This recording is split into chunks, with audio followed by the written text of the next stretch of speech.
முக்கியமான ஒரு நிகழ்வாக பார்க்கப்படுகின்றது. அதிமுகவுடைய மிக முக்கிய தலைவர்களும் மூத்த தலைவர் ஒன்றாக இருக்கக்கூடிய செங்கோட்டையன் என்ன சொல்ல போகின்றார், என்ன பேச போகின்றார் என்ற எதிர்பார்ப்பு தற்போது எகிர வைத்திருக்கிறது. குறிப்பாக அதிமுகவில் கடந்த சில நாட்களாகவே உட்கட்சி பிரச்சனை என்பது மீண்டும் பூதாகரமாக மாறியிருக்கிறது. அதற்கு முடிவு கட்டக்கூடிய வகையில் செங்கோட்டையனுடைய பேட்டி என்பது எதை சார்ந்து இருக்க போகின்றது என்ற எதிர்பார்ப்பு ஏற்படுத்தியிருக்கிறது. என்றால் கடந்த 1ஆம் தேதி என்று செங்கோட்டையன் இது தொடர்பாக பேசும்போது 5ஆம் தேதி ஒரு முக்கிய அறிவிப்பை வெளியிட போகின்றேன், தொடர்ந்து ஆலோசனை மேற்கொண்டு வருகின்றேன், அந்த முக்கிய அறிவிப்பு என்பது 5ஆம் தேதி என்று தெரிவிக்கின்றேன் என்று செய்தியாளர் சந்திப்பின் போது தெரிவிக்கின்றேன் என்று குறிப்பிட்டிருந்தார். குறிப்பாக அது எதை சார்ந்து இருக்க போகின்றது, அதனுடைய அந்த பேட்டி என்பது என்னவாக இருக்க போகின்றது என்ற எதிர்பார்ப்பு என்பது அதிகமாகிறது. அதற்கிடையில் அவர் பல்வேறு நிகழ்வில் கலந்து கொண்ட போது கூட செய்தியாளர்களிடம் கேள்வி எழுப்பினார்கள். அதிமுகவில் தற்போது நீங்கள் பிரிந்து செல்ல போகிறீர்களா, உங்களுடைய நிலைப்பாடு என்ன, நீங்கள் அறிவிக்க போவது என்ன என்றெல்லாம் கேள்வி எழுப்பப்பட்டது. ஆனால் அனைத்து கேள்விகளுக்கும் 5ஆம் தேதி என்று நான் விளக்கமாக தெரிவிக்கிறேன் என்று சொன்னபடி அவர் சென்றிருந்தார். இந்த நிலையில் தான் அவர் அறிவித்த 5ஆம் தேதி அந்த செய்தியாளர் சந்திப்பு என்பது இன்னும் சற்று நேரத்தில் நடக்க இருக்கின்றது. இந்த செய்தியாளர் சந்திப்பில் அவருடைய பேட்டி என்பது மிகுந்த முக்கியத்துவம் வாய்ந்த ஒன்றாக தான் பார்க்கப்படுகிறது. அதற்காக ஈரோடு மாவட்டம் கோபிச்செட்டிப்பாளையத்தில் இருக்கக்கூடிய அதிமுகவின் அலுவலகத்திற்கு நூற்றுக்கணக்கான தொண்டர்கள் அங்கு வந்திருக்கிறார்கள். இந்த நூற்றுக்கணக்கான தொண்டர்கள் கூட்டத்தை பார்க்கும் போதே செங்கோட்டையனுடைய பேட்டி என்பது அவர் அறிவிக்க போவது, பேச போவது என்ன என்பது மிகுந்த எதிர்பார்ப்பு ஏற்படுத்தி இருக்கிறது. காலை முதலே நூற்றுக்கணக்கான தொண்டர்கள் அந்த குவிந்து கிடக்கிறார்கள்.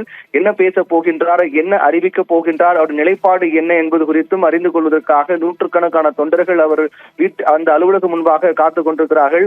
அதையும் தாண்டி இந்த நிகழ்வை அதிமுகவில் இருந்து பிரிந்து சென்ற அனுப்பப்பட்டிருந்த, அதாவது வெளியேற்றப்பட்ட முன்னாள் முதலமைச்சர் ஓ பன்னீர்செல்வம் மற்றும் டிடிவி தினகரன், சசிகலா உள்ளிட்ட அனைவருமே இது முக்கியத்துவம் வாய்ந்த ஒன்றாக பார்க்கப்பட்டு இதில் முக்கிய கவனம் செலுத்தி வருகிறார்கள். செங்கோட்டையனுடைய அறிவிப்பு என்பது என்னவாக இருக்க போன்றது, ஓபிஎஸ்ஐ போன்று செங்கோட்டையனும் அதிமுகவில் ஓரங்கட்டப்படுவதாக தொடர்ந்து பல நிகழ்வுகள் மூலமாக தெரிய வந்தது.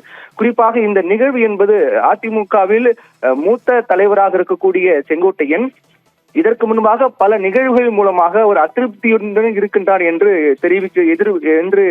தெரிய வந்தது. ஏனென்றால் இதற்கு முன்பாக விவசாயிகள் நடத்திய ஒரு பாராட்டு விழாவில், எடப்பாடி பழனிசாமிக்கு விவசாயிகள் நடத்திய ஒரு பாராட்டு விழாவில் எம்ஜிஆர் ஜெயலலிதா புகைப்படங்கள் இடம்பெறவில்லை. அதை சுட்டிக்காட்டி செங்கோட்டையன் கேள்வி எழுப்பியிருந்தார். அப்போது தொடங்கிய அந்த அதிருப்தி என்பது அதற்கு பிறகு பல சமரச பேச்சுவார்த்தைகளுக்கு பிறகு சமாதானம் அடைந்தது. இருந்தாலும் கூட அந்த உட்கட்சி பிரச்சனை என்பது அவ்வப்போது வந்து கொண்டேதான் இருந்தது. ஏனென்றால் அதிமுகவில் எம்ஜிஆர் மற்றும் ஜெயலலிதாவின் புகைப்படங்கள் புறக்கணிக்கப்பட்ட நிகழ்வு என்பது செங்கோட்டையினால் ஏற்றுக்கொள்ளப்பட முடியவில்லை என்றும், அதையும் தாண்டி அதிமுகவில் செங்கோட்டையனுக்கு முக்கியத்துவம் என்பது குறைக்கப்பட்டு வருகின்றது, அவர் ஓரங்கட்டப்படுகிறார் என்றெல்லாம் அவருடைய ஆதரவாளர்கள் தரப்பில் தெரிவிக்கப்பட்ட கருத்தாக இருந்தது. அதற்கு பிறகுதான் விவசாயிகளிடத்தையே அந்த எடப்பாடி பழனிசாமிக்கு அந்த பாராட்டு விழாவில் அந்த அதிருப்தி நிகழ்வு வெளிப்படுத்த பிறகுதான் அவர் டெல்லி சென்று பாஜக முக்கிய தலைவர்களை சந்தித்தார் செங்கோட்டையன். அந்த சந்திப்பு கூட எடப்பாடி பழனிசாமியின் அனுமதி இல்லாமல், அவருடைய கவனத்துக்கு செல்லாமல் தான் செங்கோட்டையன் டெல்லி சென்று பாஜகவின் மூத்த தலைவர்களை சந்தித்தார் என்றெல்லாம் சொல்லப்பட்டது.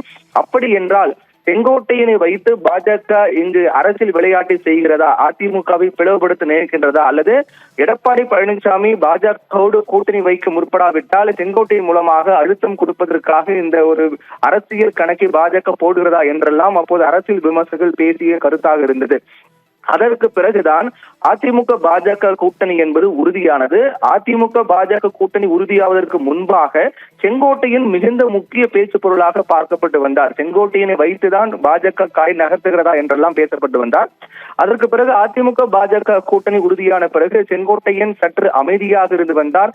அதிலும் குறிப்பாக அதிமுகவில் இருந்து செங்கோட்டையன் ஓரங்கட்டப்படுவதாக கூட செய்திகளாம் வந்தது. காரணம், எடப்பாடி பழனிசாமியின் தலைமையில் தற்போது அதிமுக செயல்பட்டு வருகின்ற நிலையில் எடப்பாடி பழனிசாமியுடைய அனுமதி பெறாமல், அவரிடம் இது பற்றி எதுவும் பேசாமல், அவருடைய கவனத்துக்கு செல்லாமல் தன்னிச்சையாக செங்கோட்டையன் பாஜக தலைவர்களை டெல்லி சென்று சந்தித்தார் என்றும், அதனால செங்கோட்டையன் இது போன்ற அதிருப்தி மேற்கொள்ளப்பட்டு வருவது என்பது எடப்பாடி பழனிசாமியின் தலைமைக்கு சற்று ஒரு பின்னடைவாக ஒரு நெருக்கடி உண்டாக்கும் என்றெல்லாம் எடப்பாடி பழனிசாமியின் தரப்பில் இருக்கக்கூடிய கருத்தாக இருக்கின்றது.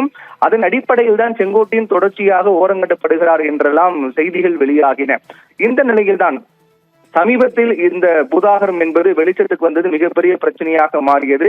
இந்த நிலையில் தான் செங்கோட்டையின் பொறுத்தவரையில் கடந்த 1ஆம் தேதி இது தொடர்பாக விளக்கமாக தெரிவிக்கின்றேன் என்று 5ஆம் தேதி அறிவிக்கின்றேன் என்று கடந்த 1ஆம் தேதி தெரிவித்திருந்தார். அப்போ அவர் அறிவிக்க போகக்கூடிய அறிவிப்பு என்பது மிகப்பெரிய எதிர்பார்ப்பு ஏற்படுத்தியிருக்கிறது. ஏனென்றால் 2026 சட்டமன்ற தேர்தல் வர இருக்கின்ற சூழ்நிலையில் அதிமுக ஒரு மெகா கூட்டணி அமைத்து போட்டியிடும் என்று தெரிவிக்கப்பட்டது.